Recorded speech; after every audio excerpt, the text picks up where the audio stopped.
Welcome everyone to tonight's talk, Conscious Capitalism in Action. With the accelerating change we've been experiencing in 21st century corporate culture, it's not enough to just be profitable anymore.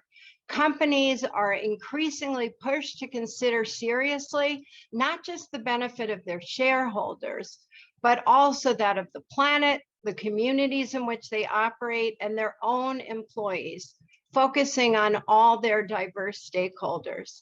Tonight, we're joined by the leaders of two organizations who are part of the new wave of conscious capitalism. John Tran of the coconut water powerhouse, Vita Coco, along with Michelle Abo of local coffee company, Barrie. I hosted a discussion a few weeks ago about the tenets of conscious capitalism, and tonight, we're discussing how conscious capitalism is best put into practice. And we'll explore how their companies have used the four pillars of conscious capitalism, leading with purpose, stakeholder engagement, and conscious culture and leadership, in order to improve the ways in which companies do business and also impact their communities and the world. Notably, Vita Coco has recently converted to a public benefit corporation, and we'll be hearing more about that tonight. And Barrie is a fair trade organic coffee producer with a social mission as a global sponsor of Partnership for Gender Equity. And we'll be hearing more about that as well. I want to thank our sponsor, the Princeton Club of New York and the Young Alumni Committee, and also our co-sponsor, Conscious Capitalism New York City. Now, I'm honored to introduce our panel.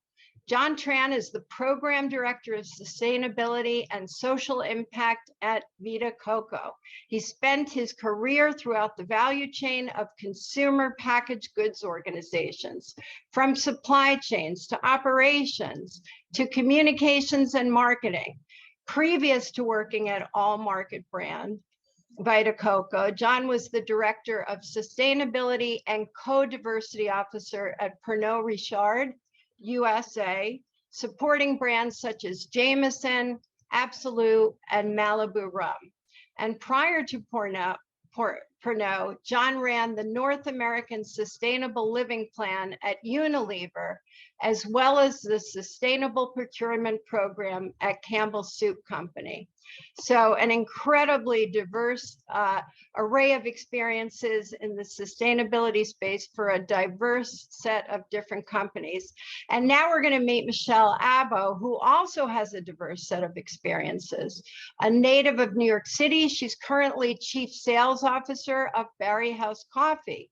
Prior to this role, Michelle was a CEO, CSO, Senior Sales Executive in the Consumer Product Center for 30 years with PepsiCo, Frito-Lay, Entenmann's, Lavazza Coffee, Stella D'Oro, and Ian's Natural Foods.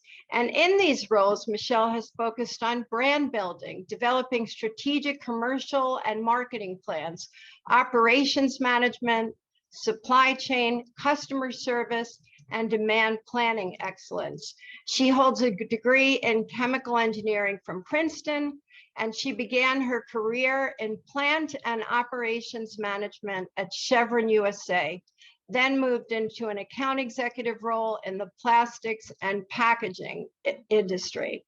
And I'm Wendy Gerber. I'm Executive Director of Strategy for Siegel & Gale, a leading global brand strategy, design, and experience agency, and also founded the International Consulting Group.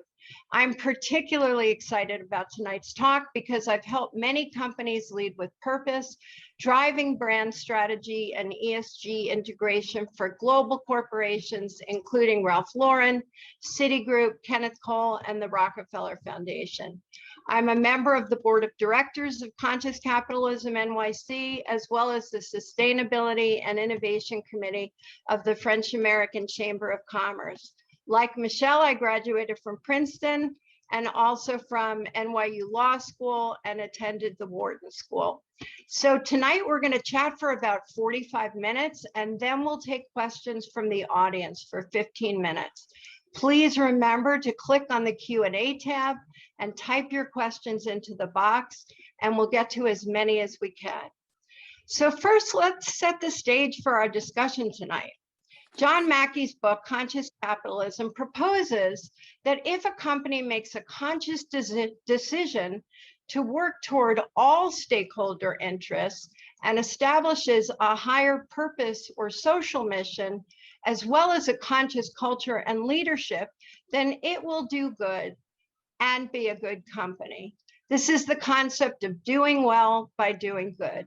Multiple other groups have embraced similar concepts, including the Business Roundtable, which made an announcement in 2019, redefining the purpose of business from its traditional focus on shareholders to instead prioritizing and caring for all stakeholders.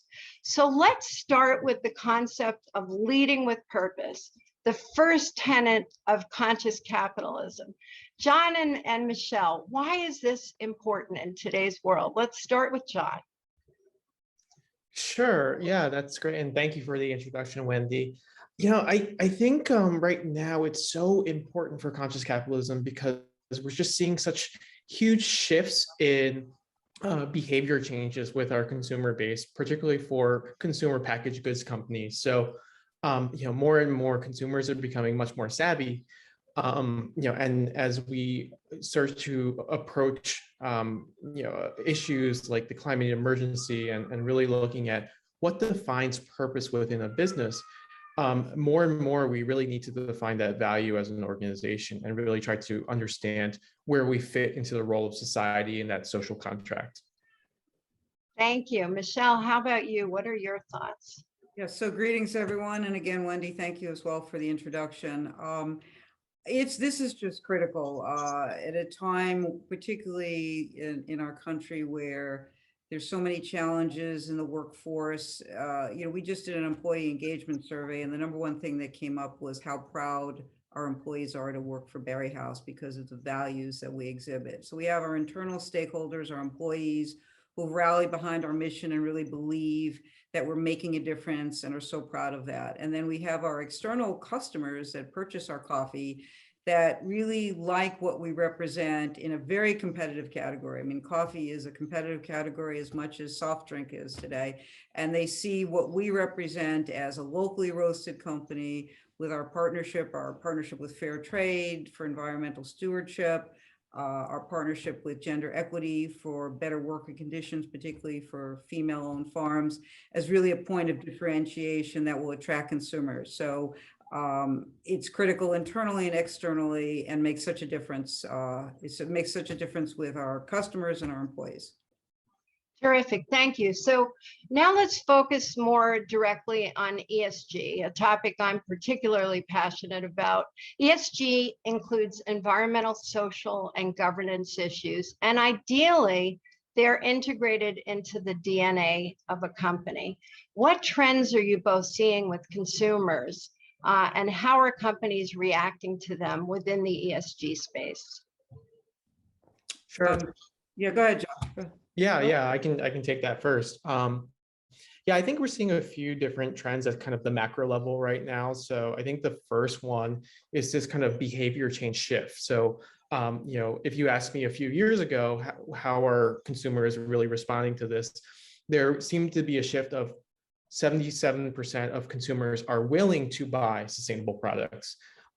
It's been a huge kind of paradigm shift now that consumers are buying sustainable products. So we've seen over the last 5 or 6 years, according to Nielsen, that there's been almost a 50% increase in the overall growth of sustainable products. So that's the first huge issue, is the behavior change.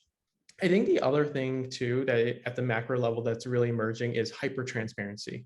More and more, like I mentioned, consumers are being incredibly savvy with the information that they receive. They know and they want to know where their products are coming from. And then, the other really big shift that we're seeing in terms of emerging trends has been this idea of social issues and the interconnectedness of it with environmental issues. So we're seeing more and more of this term called intersectional environmentalism, which I can talk a little bit more on later on. but that cross section between environmental justice and social impact has become such a huge emerging issue, has been brought up to light over the last couple of years. That's terrific. And I definitely want to get into that more with you. How about you, Michelle, from your perspective? So I think more than ever, particularly with COVID, that people are more than ever are conscious as to what they are putting into their bodies. So they're looking at where it's coming from, how it was made. Was it made in a sustainable processing plant? Was it made in a healthy environment? So I think when it comes to that, more than ever, this is resonating with consumers. I mean, I got a note yesterday from the CEO of KeHE, who's one of the largest natural and specialty distributors in the United States, saying that they're seeing by far that organic and health and wellness, natural and specialty products are far outpacing conventional products in terms of consumer sales because of that importance to consumers. So no question about that. And I think, we're all extremely conscious, or most people are very conscious of what's going on with the environment, whether it's global warming or just the erosion of our land. And, at some point, if we don't take care of it, it won't be there. So, it's not so simple to grow coffee, or it's not so simple to grow tea. That was another business I was involved with. As the soil erodes, it becomes increasingly more difficult to produce quality products. So I think what companies have aligned around is protecting the environment is not only good for the environment, it's critical for business. Terrific. Thank you. So it's clear, and John, thank you for sharing those statistics with us, that consumers are looking for sustainable companies that really integrate ESG into their business model. But is it possible to differentiate what's greenwashing and what's purposeful work? There's been a lot of discussion about that. Clearly, there's the conscious capitalism imperative, but who's talking about it and who's actually walking the walk? I'd love to hear your thoughts about that. Yeah, I think it is possible to tell, what is the difference between greenwashing and purpose. For me, when I kind of put on my consumer hat, there are a few different things I look at. The first being, who is actually looking at certification of their products. I think from a quality perspective, but also from an investment perspective, when I see certification, and I know kind of the history behind the certifications, I know that an organization is willing to invest into their products, and really by proxy, investing into their consumers. The other thing I really look at is who is actually putting seamless integration into everything that they do. Are organizations building it into their marketing plans? Are they building it into their sales plans? Are they actually building it and holding their leadership accountable when it comes to building more purposeful work within the organization? And then, the last thing is, I ask myself the question, when these great milestones happen, who is being centered here? Is the organization centering on those who are impacted, or are they centering it on themselves? I think it's a really important distinction to make because, when the work is purposeful, it actually impacts the communities in which we serve and operate, as well as the environment. And so, I really am careful as a consumer to hear how companies and organizations talk about the work that they do when it comes to ESG. Terrific. And I wanted to add one thing to your note. You talked about the importance of marketing and sales, and to really integrate it into the DNA, it has to be infused throughout the operations of a company and all the business units, so that everything is aligned with sustainability or conscious capitalism as the goal, right? Yeah, absolutely. Michelle, what's your vantage point on this? Again, whether it's with consumers or with our customers, it's absolutely critical. I mean, when we're speaking with customers, they want to see how we're mitigating costs by reducing packaging. How can we have less packaging to lower costs? When we've even seen in the coffee industry just 10, 15 years ago, the single serve capsules in plastic were double, triple digit growth. And now that's pared back because more and more consumers are conscious about they're not compostable, recyclable. So it's on the shelf, and people look at packaging and they look at the certifications. Again, we are fair trade organic, and it's not just a contribution to put a certification label on our company. We have some very, I mean, we've pay a differential for that coffee so that we can the farmers can secure additional income and be reinvest into their farms. I mean, we last year or 2019, when we purchased our coffee, was I think $2 million went back into different farming projects for health and welfare education. So it's not just something to put a certification on a label. There's a lot of meat behind that, and we seriously promote that on our website and all of our company. It also would be really interesting to talk a bit about environmental recyclable packaging, what you're doing, what's being done in the industry, and also how are companies working together? Because really the best way to move forward is through pre-competitive collaboration, sharing ideas to mitigate the impacts on our world. So what kinds of initiatives are you doing with regard to packaging to make it more sustainable and minimize your footprint?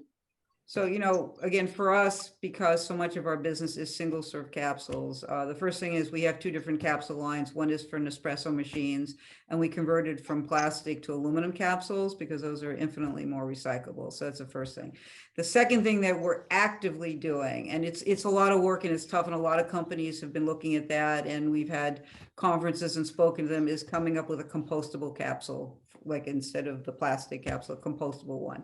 It's really hard. It has to be one that can withhold the manufacturing process and the machine that you're making the coffee in, and not be so cost prohibitive. But that is a very active project for us that we're trying to crack the code on. Our capsules are recyclable, but they're not compostable. But I'd say one of our #1 initiatives is to come up with a compostable capsule. And I think that's going to be a home run when we do that. And before we get to John, because I want to hear his take on this, are there other coffee companies or other industry sectors that are working with you to crack the code, as you put it? I mean, we do speak at different conferences, NCA, SCA, it is topics of discussion, and everyone is working on this actively, but it's still kind of been elusive to find something that's cost efficient. And I mean, we understand that if we get a compostable capsule, people will pay a premium for it because they want to do that, right? That's the other thing about the sustainability and the certifications, people will pay a premium for it, but it can't be something that instead of paying, you know, $1 for a capsule, it's going to be $10, you know. So we're working actively. It's topics at conferences, and you know, besides other companies, we are partnered with the World Coffee Research and the National Coffee Association. So those are great partners for helping us on this journey, along with our packaging companies that we work with, our vendors that are anxious to do that. So Terrific. Now on to you, John. Yeah, I think that's actually a really great point, Michelle. Like for us, it's all about relationship management across our entire value chain. So, you know, we, you know, have regular recurring meetings and top to tops all the time with our suppliers.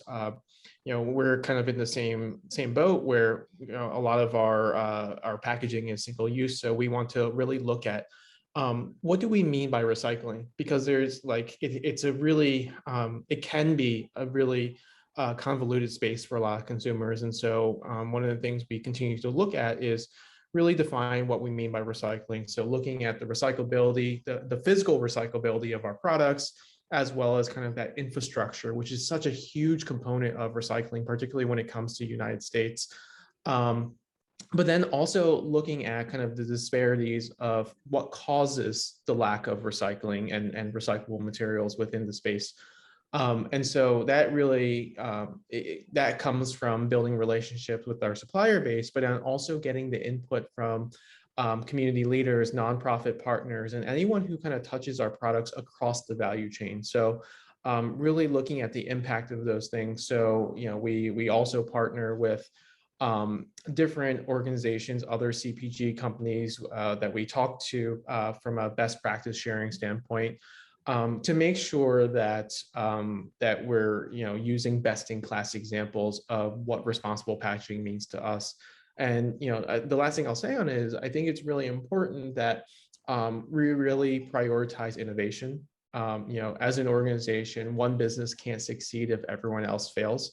And so the idea of pre-competitive is so important and linked towards the idea of innovation, but that really can't happen unless we have this kind of collective sharing happen for recycling. That's a very important point, and really collaboration is the key to move forward and be able to meet all the important goals that we've got to mitigate climate change. So now you shared some of the initiatives you have underway, but I want to make sure that you have an opportunity to share all the initiatives that you're working on that are focused on leading with purpose, ESG, conscious capitalism. We're going to be going into the specific tenets of conscious capitalism, but what initiatives are particularly important to you in which you're leading with purpose? Michelle, let's start with you. Things that we haven't yet touched on. Absolutely. I think one of the things when I came to Barrie House 2 years ago that I was super excited about is our partnership with gender equity. This is where we are working with currently two women-owned farms in Costa Rica. Just a data point here for this talk that I can share is that in coffee producing countries, over 70% of the workforce are women, but they are in the lowest third of the pay scale. So that's quite an inequity. And so what we're committed to do is correct that. So we are paying a differential to these women-owned farms so that they will be able to invest back with their employees, give them better wages, better education, better healthcare. And we're also helping them to become very economically viable. So we are working with a university in Costa Rica called Cate University and the World Coffee Research. Planting things in the soil, particularly as I mentioned earlier, with all of the environmental impact and erosion and climate change is not so easy. So when you are buying coffee plants or seedlings, you don't, unless you're very careful, you don't know what you're buying. So we are actually, what we've worked with the university is to have them ensure that we are selecting pure variations of the seeds. So these are just seeds that we know are pure. They're not cross-pollinated. They're not tainted. They are pure for the soil that they're going to grow on. They're known from 20 years, 30, this is the right type of plant to go into the soil. They're pure varietals. And then they are cultivated in a nursery, then they're planted in the women-owned farms. And the big benefit for the farms is that they can get better yields, better quality products, and become more economically viable. And then our plan is to go to other coffee producing countries, women-owned farms in those countries, whether it's Nicaragua, Guatemala, and broaden this program so we can be the leader in gender equity in the coffee growing regions across the world. That's terrific. Thank you for sharing that with us, Michelle. And now, John, for you, we'd love to hear what initiatives you're working on. And I do want to make sure you address the Vita Coco project, which is an incredible initiative. Yeah, maybe I actually start with the Vita Coco project. So, one of the big things as an organization that we have found is we are actually nothing without our farmers. Our relationships are so closely intertwined that we've actually set the ambition that we want to impact the lives of at least 1 million people in our coconut farming communities and really in all of our communities. And so through the Vita Coco project, which we started back, I would say about 14 years ago now. We've really focused on different, what does it mean to not just be a resilient community, but also a thriving community? So, it's no longer acceptable just to survive. We actually want our partners to thrive. And so from an environmental standpoint, what we really looked at is similar to Michelle, looking at the environmental aspects of sustainable agriculture, making, these are coconuts that have a really long lifespan, but they can, lose efficiency and over time. So really looking at the regenerative nature of what we do in these communities. I think the other side of it too, through the Vita Coco project, is really to understand what are the issues that, or barriers and obstacles that really inhibit a community to thrive. So not just looking at the environmental aspects, but actually looking at the social impact that we create. So through the Vita Coco project, we've asked a lot of our farmers, what is it that causes you to not thrive, in better words than I'm saying right now? And so we invest a lot into classrooms and scholarships, because one of the big issues that we see and hear from our farmers is, how do I sustain for my family? And what we really look at are the social determinants of health. How do we build healthy communities? The first is economic empowerment, making sure that there's actually an ability for our farmers to actually have their livelihoods, have control of their own livelihoods. So whether that's through intercropping or kind of financial planning, we work through that. But then secondly, really looking at education and education access for not just themselves, but also for their families. And really thirdly, looking at nutrition access for them and their families as well. So we kind of carried that throughout our entire supply chain, but through the project, we continue to invest with nonprofit partners on the ground. So the majority of our products are actually smallholder farming. So we are actually on the ground in the Philippines, in Sri Lanka, and in so many countries around the world. And we continue to scale as our business grows. We continue to grow the Vita Coco project as well. So that's kind of how we've modeled our business to say, as we scale, so do our partners. That's a wonderful initiative. And we all know that the concept of global health inequities and inabilities to get access to education, good nutrition, et cetera, has really been brought to the forefront and very much displayed during the COVID pandemic, showing the various inequities and disparities among different groups. So it's very important that you're doing that. And thank you for sharing that. And I wanted to segue into the fact that Vita Coco recently registered as a public benefit corporation. So I would welcome your sharing with our audience, what is a PBC and why was it important for your company to become a benefit corporation, public benefit corporation? Yes. So we have officially registered in the state of Delaware as a public benefit corporation. And, like a C corporation or an LLC or an S corporation, it is actually a legally designated entity for a business. And the difference, that a public benefit corporation does is it actually gives us it gives us the actual legal license to be able to consider both the environmental and social impacts of the business decisions that we do. In the traditional model of capitalism is, so very largely dependent on kind of the growth of the business as a consideration, that fiduciary responsibility to your stakeholders. Being a public benefit corporation really gives us that license to operate both for not just our stakeholders, but kind of the larger stakeholder base of the environment, as well as kind of the macro global community and the social impacts that we create. And so, I think one of the big things for us, why it was so important, was to make sure that we're living our values. One of the things that we want to make sure that we do is actually deliver value to our stakeholders, but also live our values at the same time. And so, registering as a public benefit corporation really just kind of reaffirm the culture that we want to create and see, not just internally, but also externally in the world. That's a very worthwhile goal, and it's terrific that you filed. Is it actually changing the way in which you either are doing business now, or the way in which you project to have your operations change?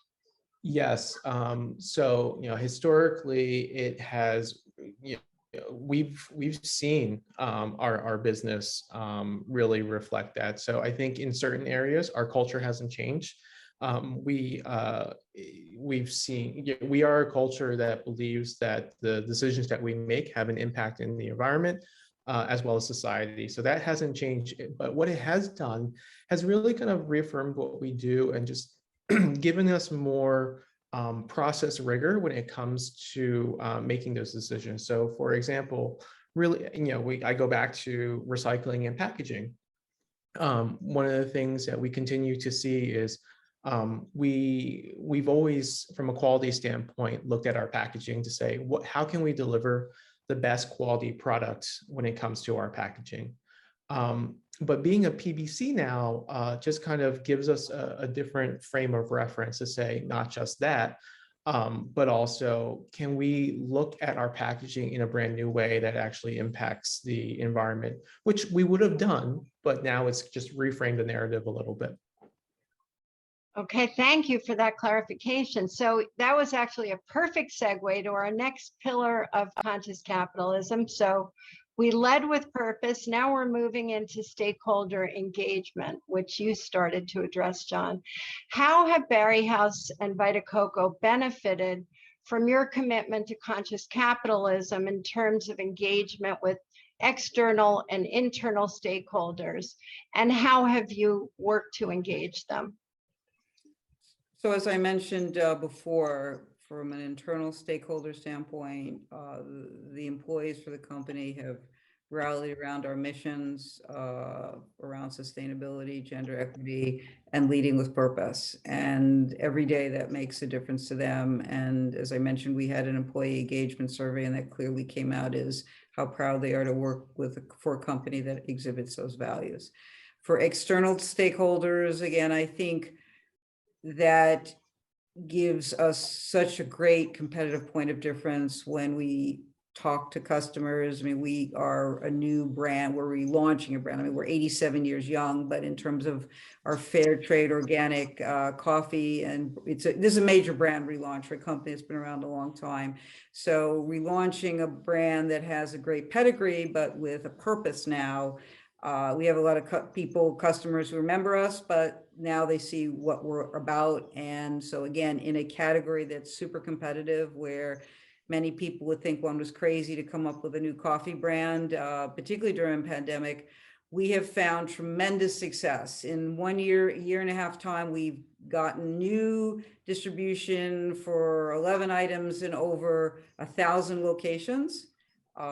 Which is really, we're very proud of. We've gotten, that's on the retail grocery side, and food service. We've gotten a lot of great partnerships with hotels and restaurants now that they're open, and they see the point of difference in what we mean as a company. And then consumers, I mean, the consumers will pay the difference. They will pay a premium. They want products that are good for them, that are sustainable, that are committed to a purpose. And so we're actually seeing on shelf, little Barrie House, I call it the little red engine that could, or the little maroon engine, because that's the color of the coffee cherry. We are selling at a velocity in New York City is comparable to some of the major coffee brands. And that's pretty special. That's tremendous. How about for you, John? I know you started to talk about the culture. Yeah, I mean, I think I kind of want to reinforce what Michelle said. I think internally, it's just kind of given us something to rally around as an organization. One of the things that we continue to see through our employee survey too is this connection to purpose, and this idea that employees are really looking to see, how do I contribute to the overall purpose of the organization? From a macro level, we're continuing to see more and more engagement and really job applications as this opens up many more careers for individual employees. From an external level, we continue to see, as Michelle mentioned, more entry points with our customers as well as our consumers. So it really gives us a new vertical to look at when it comes to the making sure that the products that we have are not just functional, but also aligned to the values of our consumers and our customers. And so it's been kind of a catalyst for us to be able to look at everything across our value chain in that way. Whether it means building that thriving community within the supply chain, or really looking at innovation and our innovation pipeline in the future. So I'd like to actually expand, since we're talking about culture. Now I'm going to expand a little bit beyond stakeholder engagement, because I know when we spoke last week, you talked about the current cultural zeitgeist. And I'd love to hear your thoughts about that and what's happening in our world today. Yeah, I think it's particularly important for brands and organizations to really tap into what I call the cultural zeitgeist, which is, the sign of the times of society right now. And for me, I think one of the big things that I will continue to talk about is this idea of intersectional environmentalism. What is intersectional environmentalism? Well, it's really still looking at kind of that cross section of environmental justice, but then also social justice. So really looking to see how are we addressing how underserved and underrepresented communities and marginalized communities are impacted by climate justice, environmental justice, and environmental stewardship. So we'll move into our third pillar, which is conscious leadership now. And I'd welcome your thoughts about how you feel about conscious leadership. How important is that to a company? We've seen the door open with past leaders like Paul Pullman of Unilever, where you were, John Mackey of Whole Foods, who started the whole concept of conscious capitalism, Larry Fink of BlackRock, who in his annual letter to shareholders really galvanized them around the concept of driving towards long-term value rather than short-term profits. So what would you like to see for the next generation of leaders? What's the opportunity? Well, I think, just when you're talking about leadership, years ago when you were a leader, you were dynamic, you were a great communicator. I think today the real sign of an excellent leader is empathy. And empathy ties in so much with conscious capitalism, empathy for the environment, empathy for the growing the farms, the workers on the farms, empathy for your employees, empathy for customers, empathy for consumers. I think that has been a big shift in what is considered an outstanding leader. And again, I think empathy ties so well into conscious capitalism, and it's what it's all about. Do you think most companies have effectively integrated the concept of empathy within their operating model? I think it's a work in progress, Wendy. I think it's okay. Fair statement. It's a work in progress. And it's hard, it's hard because you have to really, look within yourself. I mean, it's not just empathy at work, it's empathy at home too. I don't want to get into a whole, therapist thing, but it's being, empathetic at a time when there's pressures and stress and bottom lines to make. It's tough. It's tough. Yeah. But I will tell you that we're bought into it. I can tell you personally, I've bought into it. It makes such a difference. And when you are more empathetic, you are less stressed, you are more productive, and it all leads to good things. Yeah, I think a great example, Michelle, is this idea of celebrating failure. Part of empathy is really kind of not just putting yourself in the shoes of others, but actually understanding, how people get there. And, as any kind of organization always celebrates success. But when we start to celebrate failure, that to me is an indicator that there's empathetic leadership. John, we call it a gift.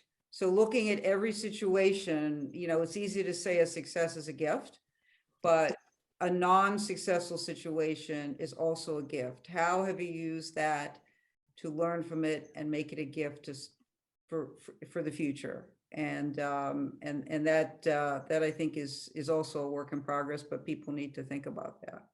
So to start to summarize, because we're going to be moving into our audience questions, what have been your key learnings in this space? You've both been part of a number of different organizations, different industry sectors. What have been your key learnings across your experience? I think that, today, the tenets of conscious capitalism, the commitment to the environment, the commitment to sustainability, the commitment to worker wages, gender equity, it is now real, it's actionable, and it's critical to companies. It's not just a buzzword. It's not just a financial contribution. People realize that it's important and it's good business. It's good for people, but quite honestly, it puts a company as a point of differentiation and helps them be more successful. So I think people get it now that it's critical, it's not going away, it's more important, it's only going to become more important. And, particularly social media now is something that we didn't have 20 years ago to really underscore what companies are doing to adhere to that. So right away who's a company that is committed to it and what are they doing about it. It's not just something they put on a package. Exactly, but they're walking the talk. It's not what they're saying, it's how they live their values. Yeah. John, for you? Yeah, three things really quickly. I think first one, authenticity is key. Find your tone of voice, find what is important and material to your business. I don't want to hear a brand kind of talk about everything because you can't be good at everything. I think the second thing I've learned is the opportunities are endless. So more and more, I talk to so many people who say, I want to contribute. And I'm like, what do you want to contribute? Because there's so much that you can do. So you have to find your niche. And I think the third part that I've learned, and it kind of goes to your previous question about Larry Fink, Paul Pullman, John Mackey, is there is still opportunity to have more diverse leadership. And so I think one of the things, all businesses need to address, but particularly when it comes to ESG, is how do we bring more diverse voices to the table? And how do we use that as a platform to make sure that that the inclusion and equitability that we are trying to achieve is there as well in the ESG space? So important. And equally, in addition to that format, it's really important internally in companies to bring that diversity, equity, and inclusion into their own operating model and make sure that DEI is part of leading with purpose and ESG initiatives. So we're gonna start to wrap up on our questions, but I have two quick ones that I want to ask you. The first is, if you think about all the initiatives you've led in your career, and you've both had very broad and diverse careers, or at your present companies, pick one initiative that you're proudest of and share with us why. Well, I think, for me, it's the partnership for gender equity. As you mentioned, Wendy, I've been doing this for 30 years. I've seen an incredible change in gender equity over the years. There's still a long way to go. There's still a long way to go for pay equity, but we've come a long way, but we have still a long way to go. And for me to see that there's formal organizations to do it, that there's companies committed to doing it and not just talking about it, that just speaks volumes as far as I'm concerned. Thank you, John. How about you? Yeah, for me, that's, just generally speaking, the proudest thing is really kind of that inclusive brand building and purpose brand building. So really focusing on the individual brands. I don't want to pick just one because it's like picking your favorite child. Okay, fair enough. Mine is the dog, but I think just kind of building out really more inclusive brands, particularly over the last few years, has kind of been my proudest moment. Thank you. So now for our lightning round, which very quick answers, because then we're going to go to our audience questions. What advice do you have for corporate leaders who are looking to lead with purpose? As I mentioned earlier, be empathetic and stay true to your mission. How about for you, John? For me, it's be outspoken and be unequivocal about the things that you stand for. Very good point. And I do want to ask one other question, because there may be some people in the audience who have very small companies, and they may feel like this is too big an initiative to undertake. The same way, John, you mentioned that there are endless opportunities for individuals. And what we don't want is for them to feel overwhelmed by all the vast issues we're confronting. We want them to realize, put a stake in the ground. Pick your lane, work on one thing and make it better for the world, for our people, to lead with purpose. So I'd welcome your thoughts about that. If there's a young company that's just starting out, what should they be doing and thinking about? Yeah, I think there's a few different things, but kind of in summary, I think the biggest thing is you may be a small company, you may be a young company, find like-minded partners in this whole thing. So that's the first one. The second being, pick your spots. What is material to your business and what's going to be the most important part to your stakeholders? And I think the third part is, how are you measuring value? Stop looking at things at a growth and savings perspective when it comes to cost. Look at it from other ways. So, how are you building trust and relationships with your partners? Or how are you, developing the reputation and managing the risk of your organization? So really look at the value of different things is kind of my advice to maybe a smaller or newer organization looking at this. And I think, regardless of the size of the organization, as John was mentioning, there's certainly diversity of thought and inclusion, and who are your internal stakeholders, regardless whether it's 2 people or 6 people or 600 people, right? And then just whatever the product is that you are producing or marketing, to try and align with some sustainable sourcing, some commitment to environmental footprints. At least, I'm not saying become a global sponsor of something, but in some way make a difference where you are committing to sustainable practices, sustainable sourcing, environmental stewardship, in any little corner of the sky that you can. I love that concept. Pick a corner of the sky and direct your efforts toward it. So our first question, very appropriately, comes from my fellow board member for Conscious Capitalism. And she's saying that it's very exciting to hear about all your initiatives, your commitment to ESG, to being conscious. It sounds like both your companies got started as purpose-driven businesses. Sometimes it can be hard to shift from being profit-driven to purpose-driven. What advice might you have for a business who wants to make the shift to being more purpose-driven? That's a great question. Thank you for that. So I actually want to mention, as I said, we're 87 years young. So up until the last few years, we're a family-owned business. This has been a shift for us, that the board, our owners, our employees are embrace and love, but that was a major shift. So we made the shift and we're successful because of it. Any particular steps that you took along the way, actions that you can share with our audience that can help guide them?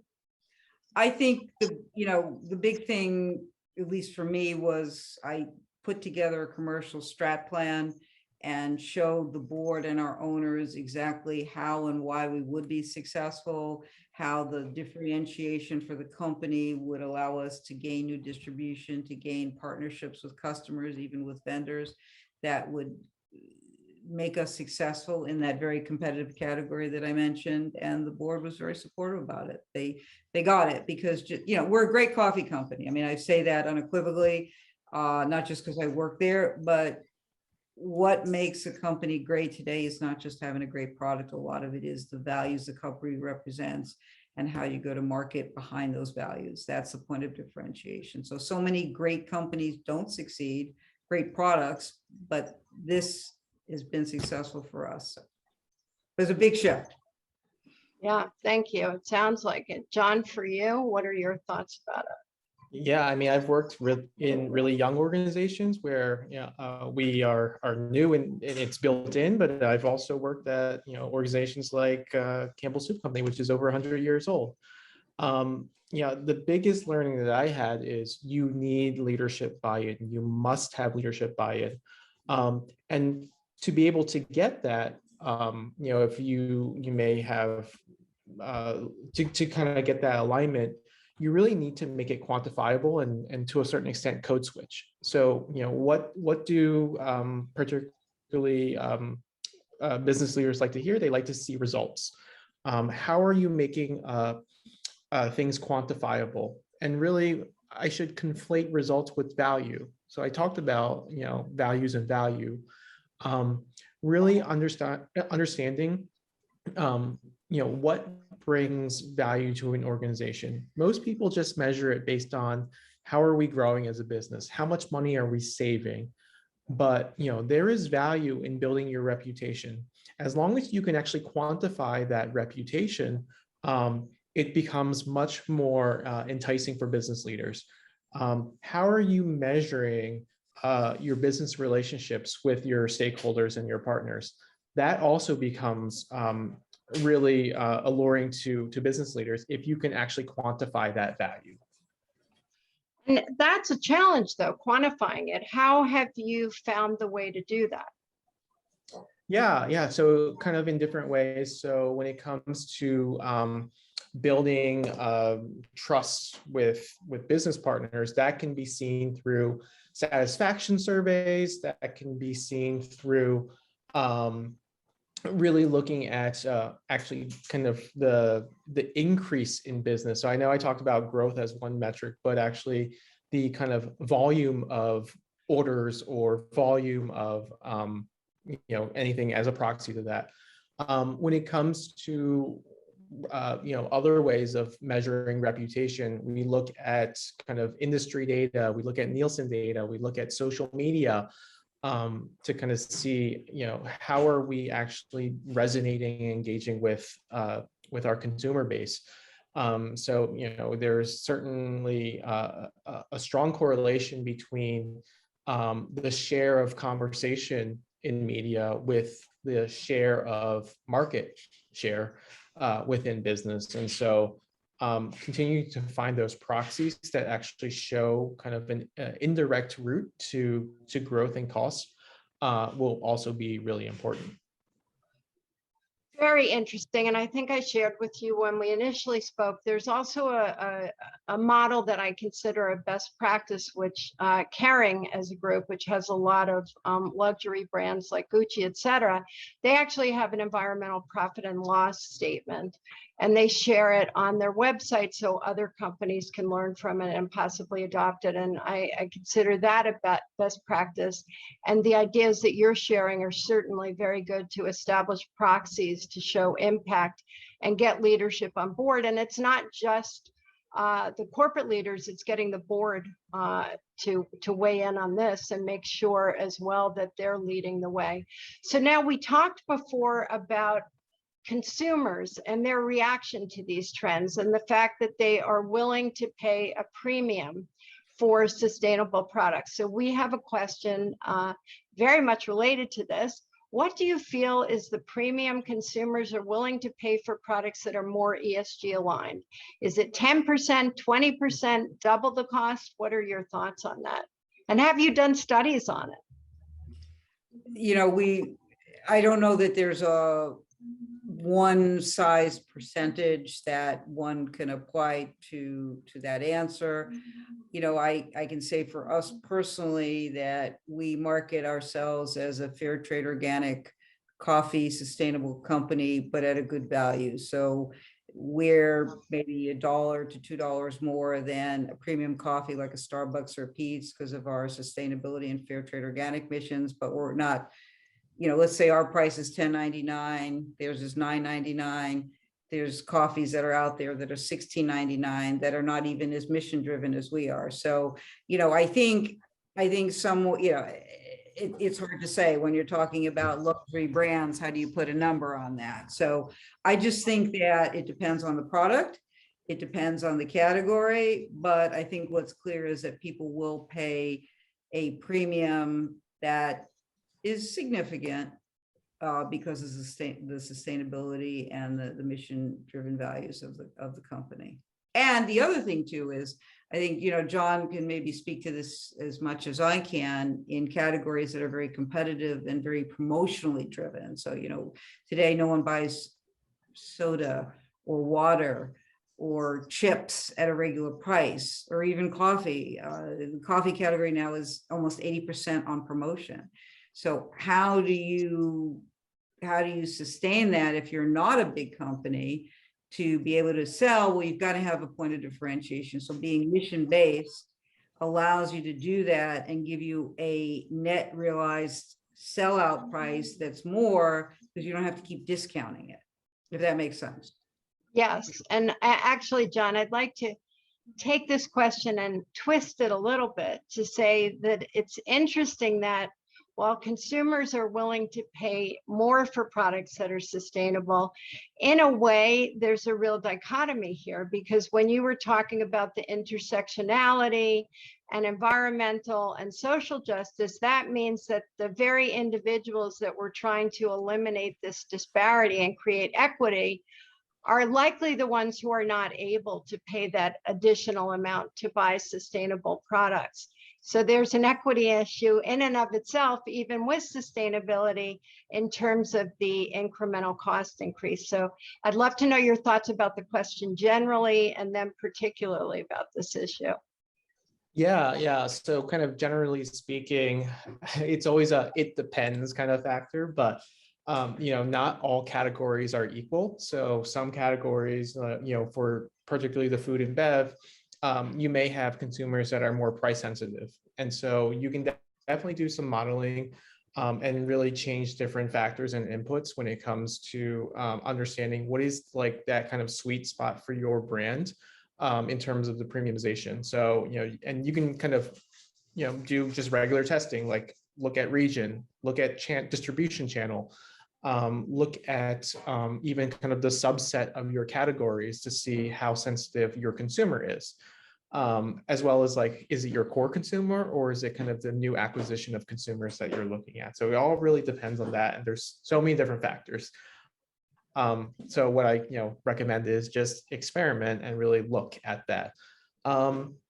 When it comes to kind of the second part of your question, Wendy, I think I think it's also looking at communities and looking at those kind of processes and certifications. So, one of the ones I see that happens a lot is looking at the fair trade process and model.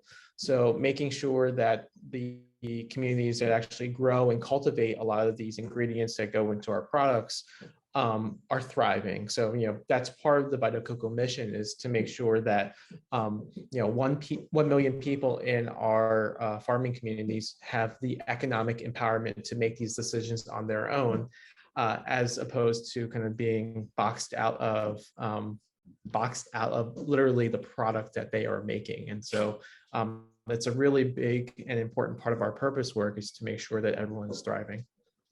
And Thank you. Just going on that, for us, it was important to be mission-based, but not charge such a high price that it became prohibitive to people. So I think, that's one of the things we're proud about, is that we've got a sustainable product, we've got a premium product, but it's not at such a big differential that makes it cost prohibitive. And it really requires striking a balance, as do most things. So thank you. These insights have been tremendous. Michelle and John, we really appreciate your joining us to share your insights about conscious capitalism and how your companies are walking the talk.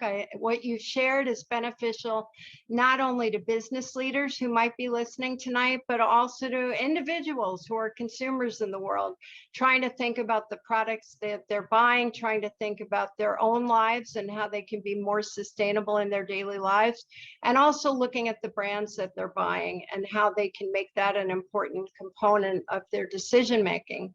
And mostly, thank you for your leadership in ensuring that business plays an active role driving systemic change to improve our world.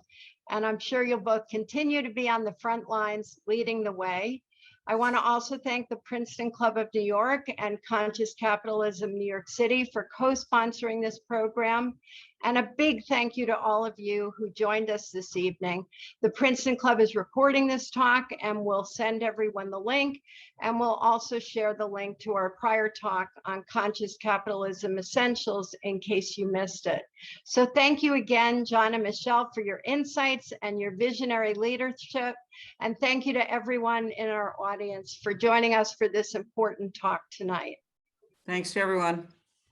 Good Thank night. you. Night. Thank you.